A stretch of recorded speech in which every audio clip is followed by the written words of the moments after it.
Welcome to our presentation on pattern recognition using MATLAB. We were given a set of 9 characters and 2 self-selected characters which our program would have to be able to recognize from a given input of points. The algorithm we used was basically of 3 steps: definition of the character, detection of the character, and output on the basis of confidence level. Let us start off with the definition of a character. We had to make the character recognizable to our program. We decided to do this by defining a character as a set of angles at intersecting lines. Hence, n would be 0, 45, 45, and 0 degrees. The curved characters were first given a linear shape, then defined similarly. Detection of the characters was different for each character, and all will not be shown here, but 2 are given for clarity. Let us start off with n. Supposing we have some random points. A program will take any 2 points and make combinations of 2 of the remaining points. The combinations will be connected to see if they create a cross with the original 2 points. Once a cross is found, an initial n will be made. The remaining points will be gradually incorporated into the n, keeping in mind that any new line should not intersect any of the previous lines. For f, similarly, a cross will be made and a second cross will be tried to be formed using any external point. If such a cross is found, the external point will be used as a starting point and a continuous figure shall be drawn using an intermediate point to create f, after which the intermediate point will be removed and any other external point will be incorporated using similar logic to n. Since a program actually executes all functions, it is necessary to know which character output to give. This is done using the confidence level. Going back to the example of n, we said that n was defined as a set of angles. The resulting figure drawn will be compared to the defined set, and the deviation in angles will be found. Any intermediate angles formed due to the extra points will be taken to be deviated from 180 degrees. The deviation is then normalized and the average is found. Finally, it will be subtracted from 1 to find confidence level. All the confidence levels of each character will be stored and the character with the highest confidence level will be shown. Our algorithm has now been fairly described and we hope it is clear to all.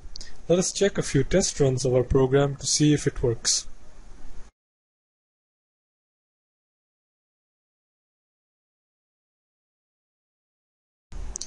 To be a fair test, we decided to use random points using the randint generator. Though, as you can see, it was developed using predefined points. Now let's go for a first test run using 5 points. If we run the program, you can see that the output given will be, in this case, an n, and the confidence level is given as 89%. If we rotate the figure a bit, we will be able to see exactly how this is an n.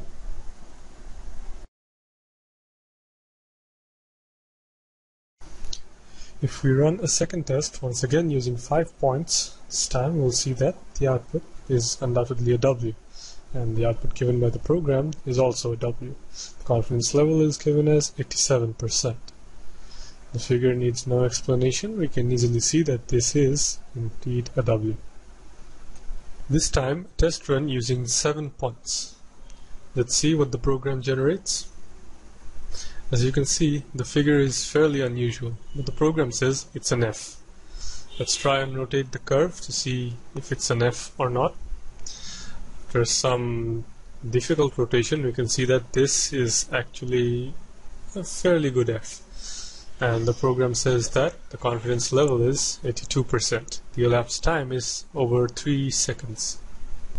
Okay, a final test run, and this time we will use 10 points, but we will cut out the runtime as the number of combinations is so much that it takes quite a long time.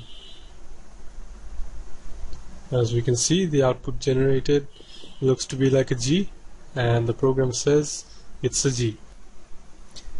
If we take the figure and rotate it a bit, we can see that this is actually a very good G, even though our program is saying that the confidence level is 77%. This is because there are lots of deviations. The elapsed time is shown to be around 64 seconds. That concludes our video presentation on pattern recognition. We hope it has been enjoyable for all of you. Thank you.